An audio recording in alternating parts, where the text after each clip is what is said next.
Okay, we're going to talk about cranial nerve number 6, the abducens nerve, and answer the questions: what is its function, what is its pathway, and what are some clinical considerations? Hello everyone, my name is Dr. Morton, and I'm the noted anatomist.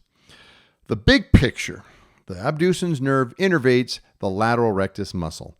There's cranial nerve number 6, there's the lateral rectus muscle. That's the only thing this nerve innervates. And when the lateral rectus muscle contracts, shing, that's the movement. The lateral rectus abducts the eye. Hence the name, the abducens nerve, the nerve that innervates the muscle that abducts the eye.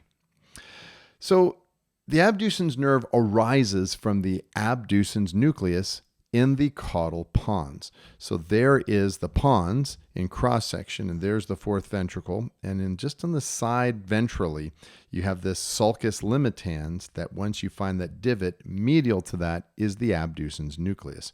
The axons course ventrally right by the cortical spinal tract, and then the axons emerge at the pontomedullary junction near the midline. There's the pons, there's the medulla, and there's the pontomedullary junction between. And notice cranial nerve 6 courses ventrally towards the orbit to the lateral rectus. And notice it's right near the midline. And for orientation, look at cranial nerves 1, 2, and 3, 4, 5, 6, 7, 8, 9, 10, 11. And then on the other side, notice 12 because 12 is missing on this patient's right side. I just think it's a beautiful dissection, and that you see this ventral caudal orientation of our 12 pairs of cranial nerves. Pathways. The abducens nerve, once it exits the brainstem, travels upward between the pons and the clivus. So there's the abducens nucleus, SM for somatic motor, more on that later. Axons course ventrally, and at that pontomedullary junction, it courses between the pons and the clivus, right by the internal carotid artery within the cavernous sinus. In fact, cranial nerve 6 holds hands as it passes by. Well, not quite. You know what I mean. Okay, well, let's do this. Here's a coronal section, and there's a coronal section right through the pituitary gland. And then notice on either side is the internal carotid artery within the cavernous sinus. And notice right there is cranial nerve number 6. Inside the cavernous sinus, directly beside the internal carotid artery. Notice and observe in the wall of the cavernous sinus is cranial nerves 3, 4, V1, and V2. Cranial nerve 6 will traverse the superior orbital fissure to enter the orbit. There is the superior orbital fissure, and cranial nerve 6 accompanies 3, 4, and V1. So basically, cranial nerves 3, 4, 5, and 6 enter the orbit via the superior orbital fissure. And once inside, it innervates the lateral rectus muscle.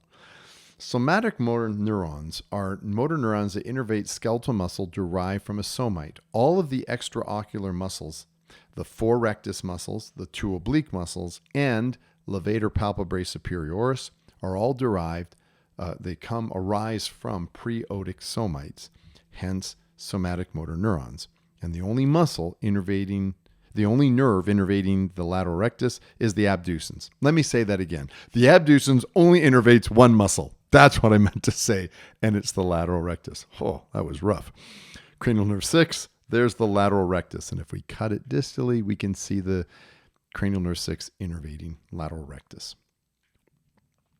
When the lateral rectus contracts, it causes the eye to abduct. You abduct the eye when looking laterally to the side of the nerve, like this. So in clinical context, injury to cranial nerve 6 results in double vision for the patient when looking laterally towards the side of the lesion. In this patient, cranial nerve 6 is injured on the right side.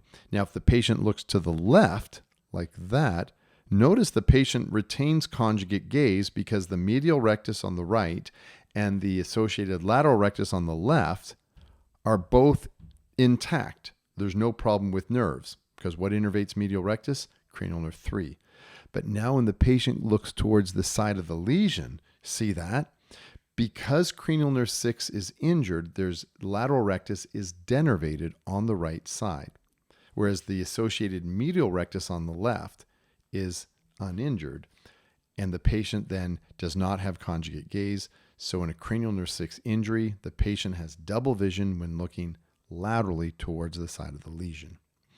And that, my friends, is cranial nerve number 6 in a nutshell.